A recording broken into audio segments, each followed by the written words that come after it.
ದೇಶದ ಅಭಿವೃದ್ಧಿ ಆಗಲ್ಲ ಅಂತೆ. ಪರ್ಮನೆಂಟ್ ಮಾಡಿ ಅಂತ ಕೇಳಬಾರ್ದಂತೆ. ಪರ್ಮನೆಂಟ್ ಮಾಡಿದ್ರೆ ಉತ್ಪಾದನೆ ಬರಲ್ಲ ಅಂತೆ.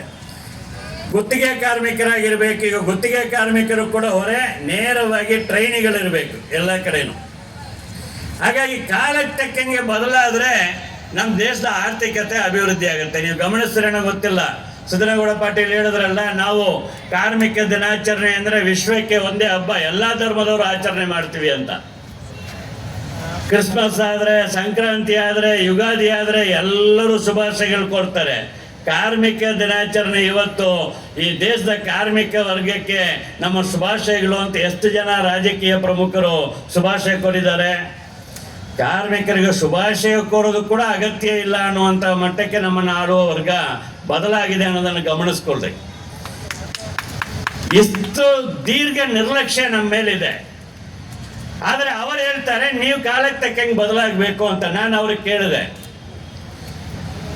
ನಿಮ್ಮೆಲ್ಲರಿಗೂ ಇರೋದೇನೆ ಯೂನಿಫಾರ್ಮ್ ಪ್ರಶ್ನೆ. ನಿಮಗೆ ಯೂನಿಫಾರ್ಮ್ ಕಷ್ಟ ಆದರೆ ಯಾರಿಗೆ ಹೇಳ್ತೀರಿ?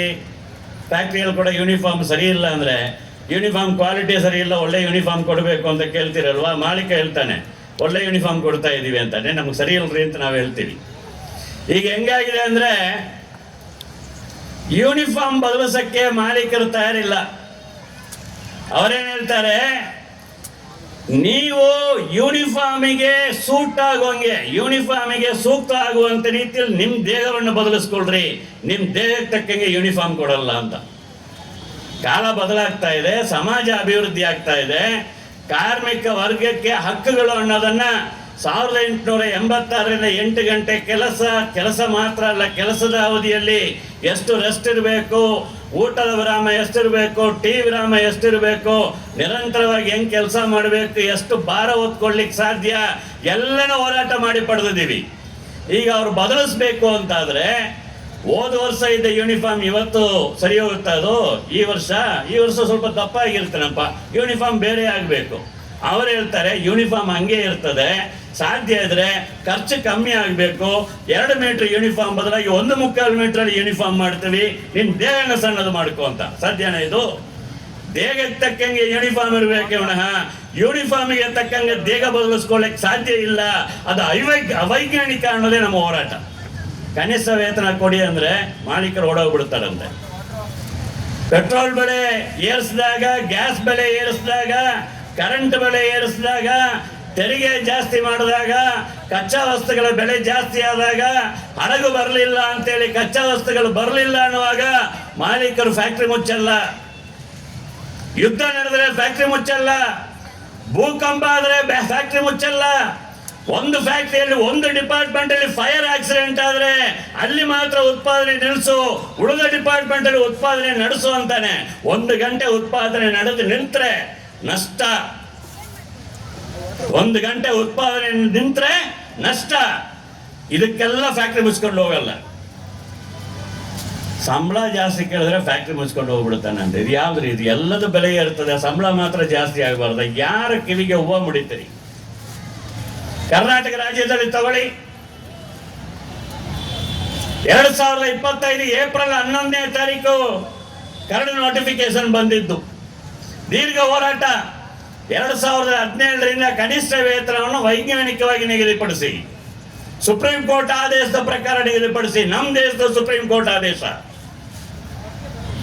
ಒಬ್ಬ ಕಾರ್ಮಿಕನಿಗೆ ಕನಿಷ್ಠ ವೇತನ ಎಷ್ಟಿರಬೇಕು ಅನ್ನೋಕ್ಕೆ ಸುಪ್ರೀಂ ಕೋರ್ಟ್ ನಿರ್ದಿಷ್ಟವಾಗಿ ಹೇಳಿದೆ, ಏನೆಲ್ಲ ಲೆಕ್ಕಾಚಾರ ಮಾಡಬೇಕು ಅಂತ. ಆ ಲೆಕ್ಕಾಚಾರದ ಪ್ರಕಾರ ಕನಿಷ್ಠ ವೇತನ ನಿಗದಿಪಡಿಸಿದರೆ ತಯಾರಿಲ್ಲ. 2017ರಲ್ಲಿ ಭಾರಿ ದೀರ್ಘ ಕಾನೂನು ಹೋರಾಟ ಮಾಡಿದ್ವಿ. 22ರಲ್ಲಿ ಕನಿಷ್ಠ ವೇತನ ಬಂತು, ಅದು ಸರಿಯಲ್ಲ ಅಂತೇಳಿ ಹೈಕೋರ್ಟ್ ಆದೇಶ ಕೊಡ್ತು. ಈಗ 2026ರಲ್ಲಿದ್ದೀವಿ, 4 ವರ್ಷ ಆಗಿದೆ. 1 ವರ್ಷ ಆದರೂ ಕರಡು ಪ್ರಸ್ತಾವನೆಗಳು ಬಂದು ಇವತ್ತಿಗೂ ಕೂಡ ಅಂತಿಮ ಪ್ರಕಟಣೆ ಕರ್ನಾಟಕ ರಾಜ್ಯ ಸರ್ಕಾರ ಮಾಡ್ತಾ ಇಲ್ಲ. ಆದರೆ ಮೇ ದಿನಾಚರಣೆಯ ಮೆರವಣಿಗೆಯನ್ನ ನಾವು ಟೌನ್ಹಾಲಿಂದ ಫ್ರೀಡಂ ಪಾರ್ಕ್ ಮಾಡ್ತೀವಿ ಅಂದರೆ ಕೋರ್ಟ್ ಆದೇಶ ಮೆರವಣಿಗೆ ಮಾಡಬಾರ್ದು ಅಂತ ಹೇಳ್ತಾರೆ. ಸುಪ್ರೀಂ ಕೋರ್ಟ್ ಆದೇಶ ಕನಿಷ್ಠ ವೇತನವನ್ನು ಜಾರಿ ಮಾಡಲಿಕ್ಕೆ 1 ವರ್ಷ ನಿದ್ದೆ ಮಾಡ್ತಿದ್ದೀರಿ. ನಮ್ಮನ್ನು ಏನು ತಿಳ್ಕೊಂಡಿದ್ದೀರಿ? ಎಲ್ಲೂ ಹೋರಾಟ ಮಾಡಂಗಿಲ್ಲ. ಕೂಲಿ ಸರಿ ಇಲ್ಲ, ಫ್ಯಾಕ್ಟರಿಯಲ್ಲಿ ಅಪಾಯಕಾರಿ ಪರಿಸ್ಥಿತಿ ಇದೆ, ಸಂಘಟನೆಗೆ ಮಾನ್ಯತೆ ಇಲ್ಲ, ಹೋರಾಟಕ್ಕೆ ಹೋಗ್ಬೇಕಂದ್ರೆ ಕೋರ್ಟ್ ಆದೇಶ. ಅದೇ ಕೋರ್ಟ್ ಆದೇಶ ಕೊಟ್ಟಿದೆ. ಕನಿಷ್ಠ ವೇತನ ಹೆಂಗಿರ್ಬೇಕು, ಸಂಘಕ್ಕೆ ಮಾನ್ಯತೆ ಕೊಡಬೇಕು, 8 ಗಂಟೆಗಳ ಕೆಲಸ, ಕೋರ್ಟ್ ಆದೇಶ ಇದೆ. ಗುತ್ತಿಗೆ ಪದ್ಧತಿ, ಕಾಯಂ ಸ್ವರೂಪದ ಕೆಲಸಗಳಲ್ಲಿ ಗುತ್ತಿಗೆ ಕಾರ್ಮಿಕರನ್ನ ಕೆಲಸಕ್ಕೆ ಇಟ್ಕೋಬಾರದು, ಕೋರ್ಟ್ ಆದೇಶ ಇದೆ. ಆ ಕೋರ್ಟ್ ಅಲ್ಲೇ ಎಲ್ಲಿದೆ? ಅಮೆರಿಕದಲ್ಲಿ ಇದೆಯಾ? ಭಾರತದಲ್ಲಿ ತಾನೇ ಇರೋದು. ಕಾರ್ಮಿಕರ ಪರವಾಗಿ ಆದೇಶ ಕೊಟ್ರೆ ಆ ಕೋರ್ಟ್ ಆದೇಶಕ್ಕೆ ಬೆಲೆ ಇಲ್ಲ. ಆದ್ರೆ ಕಾರ್ಮಿಕರ ಹಕ್ಕುಗಳ ವಿರುದ್ಧ ಯಾವ್ದಾದ್ರು ಆದೇಶ ಬಂದುಬಿಟ್ರೆ ಕಟ್ಟುನಿಟ್ಟಾಗಿ ಜಾರಿ ಮಾಡ್ಲಿಕ್ಕೆ ಯೂನಿಫಾರ್ಮ್ ಹಾಕೊಂಡು ಪೊಲೀಸವ್ರು ಬಂದ್ಬಿಡ್ತಾರೆ. ಪೊಲೀಸವ್ರು ಬರ್ತಾರೆ ಅಂದ್ರೆ ಪೊಲೀಸವ್ರನ್ನ ಸರ್ಕಾರ ಕಳಿಸ್ತಾರೆ. ಈಗ ನಮಗಿರೋ ಪ್ರಶ್ನೆ ಒಂದೇನೆ, ಟೈಮ್ ಬೇರೆ ಕಡಿಮೆ ಇದೆ. ಕನಿಷ್ಠ ವೇತನ, ಕೆಲಸದ ಭದ್ರತೆ, ಕಾಯಂ ಸ್ವರೂಪದ ಉದ್ಯೋಗ. ನಾವು ಹುಟ್ಟಿ ಬಂದಿರೋದು ಬದುಕು ನಡೆಸಲಿಕ್ಕೆ. ನಾಳೆ ಬೆಳಗ್ಗೆ ಕೆಲಸ ಇರುತ್ತದೋ ಇಲ್ವೋ ಅನ್ನುವಂಥ ಸ್ಥಿತಿಯೊಳಗೆ ಟ್ರೈನಿಗಳಾಗಿ, ಹಂಗಾಮಿ ಕೆಲಸಗಾರರಾಗಿ, ಫಿಕ್ಸಡ್ ಟರ್ಮ್ ಎಂಪ್ಲಾಯಿಗಳಾಗಿ ನೇಮಕ ಮಾಡಲಿಕ್ಕೆ ಕಾನೂನುಬದ್ಧವಾಗಿ ಮಾಲೀಕರಿಗೆ ನೀವು ಅವಕಾಶ ಕೊಟ್ಟರೆ ನಿಮ್ಮ ಸರ್ಕಾರನೇ ಉಳಿಸಲ್ಲ ಅನ್ನುವಂಥ ಸ್ಥಿತಿಗೆ ನಾವು ಬರಬೇಕು. ದೇಹಕ್ಕೆ ತಕ್ಕಂಗೆ ಯೂನಿಫಾರ್ಮ್ ಇರಬೇಕು, ಯೂನಿಫಾರ್ಮ್ ತಕ್ಕಂಗೆ ದೇಹ ಇಲ್ಲ. ಸಮಾಜದ ಅಭಿವೃದ್ಧಿಗೆ ತಕ್ಕಂಗೆ ಕಾರ್ಮಿಕ ಹಕ್ಕುಗಳು ವಿಸ್ತಾರ ಆಗಬೇಕೆ ವಿನಃ ಹಕ್ಕುಗಳನ್ನು ಕಡಿಮೆ ಮಾಡಬಾರದು. ಕೂಲಿ, ಉದ್ಯೋಗ ಇದು ಎರಡು ಕೂಡ ಮುಖ್ಯವಾದಂಥ ಪ್ರಶ್ನೆ ಕೊಡಬೇಕು. ಜೊತೆಗೆ ಸಾಮಾಜಿಕ ರಕ್ಷಣೆ, ಬದುಕುಳಿಲಿಕ್ಕೆ ಸಾಮಾಜಿಕ ರಕ್ಷಣೆಯನ್ನು ಕೊಡಬೇಕು ಅನ್ನುವಂಥ ಹೋರಾಟ ಭಾರಿ ತೀವ್ರ ಆಗಬೇಕಾಗ್ತದೆ. ಕೆಲಸದ ಸ್ಥಳಗಳು ನಮ್ಮ ಉಸಿರು ಕಟ್ಟಿಸುವಂತಹ,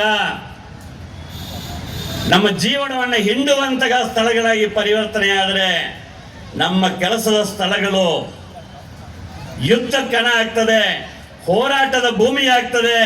ನಿಂತ ಜಾಗದಲ್ಲಿ ಹೋರಾಟಕ್ಕೆ ಕಾರ್ಮಿಕ ವರ್ಗ ಇಳಿತದೆ ಅನ್ನುವಂತಹ ಸಂದೇಶವನ್ನು ಕೊಡಬೇಕು.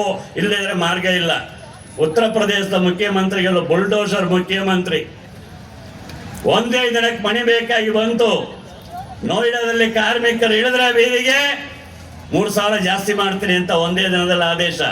ಅಲ್ಲಿ ಹೋರಾಟ ಆದ ಕೂಡಲೇ ಹರಿಯಾಣದಲ್ಲಿ 2015ರಿಂದ ಪುನರ್ವಿಮರ್ಶೆ ಆಗದೆ ಇರ್ತಕ್ಕಂಥ ಕನಿಷ್ಠ ವೇತನ ಕೂಡಲೇ ಪುನರ್ವಿಮರ್ಶೆ ಆಗಿ 2026ಕ್ಕೆ ಕೂಡಲೇ ಮಾಡ್ತಾರೆ. ಕಾರ್ಮಿಕರು ಹೋರಾಟಕ್ಕೆ ಇಳಿದ ಕೂಡಲೇ. ಆದರೆ ಹೊರಗಡೆ ಪ್ರಚಾರ ಏನು, ಕಾರ್ಮಿಕರು ಹೋರಾಟಕ್ಕೆ ಮಾಡಿದ್ರೆ ಪಾಕಿಸ್ತಾನವ್ರು ಎತ್ಕಟ್ಬಿಟ್ರು. ಭಾರತದ ಕಾರ್ಮಿಕರಿಗೆ ಬುದ್ಧಿ ಇಲ್ವಾ? ಎಷ್ಟು ಧೈರ್ಯ ರೀ! ಕೂಲಿ ಬೇಕು ಅಂತ ಕೇಳಕ್ಕೆ ಪಾಕಿಸ್ತಾನ ಅವ್ನು ಬಂದು ನಮ್ಗೆ ಹೇಳ್ಕೊಡ್ಬೇಕಾ?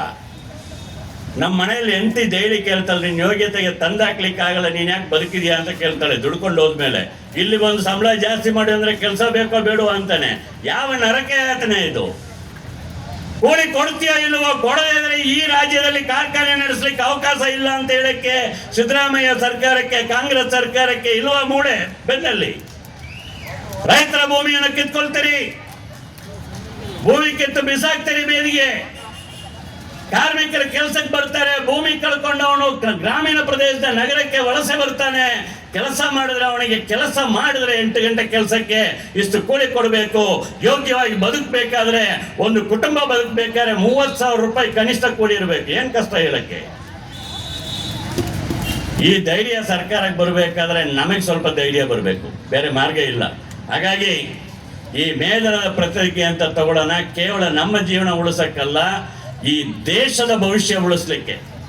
ಈ ದೇಶದಲ್ಲಿ ನಾವು ಸೃಷ್ಟಿ ಮಾಡುವಂತಹ ಸಂಪತ್ತು ಕೇವಲ ಕೆಲವೇ ಜನರ ಕೈಗೆ ಸೇರಲಾರ್ದಂಗೆ ಇಡೀ ದೇಶಕ್ಕೆ ಬರಬೇಕು, ದುಡಿಯುವ ಜನರಿಗೆ ಬರಬೇಕು ಅಂದರೆ ನಾವೆಲ್ಲರೂ ಕೂಡ ಹೋರಾಟಕ್ಕೆ ಇಳಿಬೇಕು. ಇದರಲ್ಲಿ ವ್ಯತ್ಯಾಸವೇ ಇಲ್ಲ. ಕೂಲಿ ಜಾಸ್ತಿ ತಗೊಳ್ಳೋನು, ಕೂಲಿ ಕಡಿಮೆ ತಗೊಳ್ಳೋನು, IT ಯಲ್ಲಿ ಕೆಲಸ ಮಾಡೋರು, ತಂತ್ರಜ್ಞಾನದಲ್ಲಿರೋರು, ಕಸ ಎತ್ತವರು, ಎಲ್ಲರೂ ಶ್ರಮ ಮಾಡಿದ್ರೆ ಮಾತ್ರನೇ ಜೀವನ ಮಾಡ್ಲಿಕ್ಕೆ ಸಾಧ್ಯ ಅನ್ನುವಂಥ ಸ್ಥಿತಿ ಇದ್ದಾಗ 8 ಗಂಟೆ ಕೆಲಸ 6 ಗಂಟೆ ಆಗಬೇಕು ಅನ್ನೋದಾಗಬೇಕು ನಮ್ಮ ಬೇಡಿಕೆ. 30,000 ಕೂಡಲೇ ಜಾರಿಗೆ ಬರಬೇಕು ಅನ್ನಬೇಕು. ಇಲ್ಲದೆ ಇದ್ರೆ ನಮ್ಮ ದುಡಿಮೆ ನಿಮಗೆ ಲಭ್ಯ ಇಲ್ಲ ಅಂತ ಹೇಳಕ್ಕಾಗಬೇಕು. ಒಂದು ದಿನ ಎದ್ದು ನಿಂತರೆ ಇವರನ್ನ ಬಗ್ಗಿಸ್ಲಿಕ್ಕೆ ಸಾಧ್ಯ ಆಗ್ತದೆ ಅನ್ನುವಂತಹ ಭರವಸೆ ನಮಗೆ ಬೇಕು. ಆ ಭರವಸೆಯನ್ನ ಈ ಮೇ ದಿನ ಕೊಡ್ಲಿ. ನಾವು ಈಗಾಗಲೇ ಸುಮಾರು ಹೋರಾಟಗಳನ್ನು ತೀರ್ಮಾನ ಮಾಡಿದ್ದೀವಿ. ಈ ವೇದಿಕೆಯ ಮೂಲಕ ರಾಜ್ಯ ಸರ್ಕಾರಕ್ಕೆ ಎಚ್ಚರಿಕೆ ಮಾಡೋದು, ನಮ್ಮ ತಾಳ್ಮೆಗೆ ಮಿತಿ ಇದೆ. ಕರಡು ಕನಿಷ್ಠ ವೇತನ 1 ವರ್ಷ ಆದರೂ ಕೂಡ ಅಂತಿಮ ಪ್ರಕಟಣೆ ಬಂದಿಲ್ಲ. ಮೇ ತಿಂಗಳೊಳಗೆ ಅಂತಿಮ ಪ್ರಕಟಣೆ ಬರಲಿಲ್ಲ ಅಂತ ಹೇಳಿದ್ರೆ ನಾವು JCTಯಲ್ಲಿ ತೀರ್ಮಾನ ಮಾಡ್ತೀವಿ, ಸರ್ಕಾರ ನಡೆಸಲಾರ್ದಂಗೆ ಇಡೀ ಕರ್ನಾಟಕ ರಾಜ್ಯದ ಎಲ್ಲ ಜಿಲ್ಲೆಗಳಲ್ಲೂ ಕಾರ್ಮಿಕರು ಬೀದಿಗಿಳಿತಾರೆ. ನೋಯ್ಡಾದಲ್ಲಿ ನೋಡಿದಿರಿ, ಅದರ ಅಪ್ಪಣಂತ ಹೋರಾಟವನ್ನು ಕರ್ನಾಟಕದ ಭೂಮಿ ನೋಡ್ತದೆ ಅನ್ನುವಂತ ಎಚ್ಚರಿಕೆಯನ್ನು ಕೊಡಲಿಕ್ಕೆ ನಿಮ್ಮೆಲ್ಲರ ಅನುಮತಿಯೊಂದಿಗೆ ಬಯಸ್ತೀನಿ. ಇನ್ಕುಲಾಬ್ ಜಿಂದಾಬಾದ್. ನನ್ನ ಮಾತಾಡಲಿಕ್ಕೆ ಅವಕಾಶ ಕೊಟ್ಟಿದ್ದಕ್ಕೆ ಎಲ್ಲರಿಗೂ ಕೂಡ ಧನ್ಯವಾದಗಳು.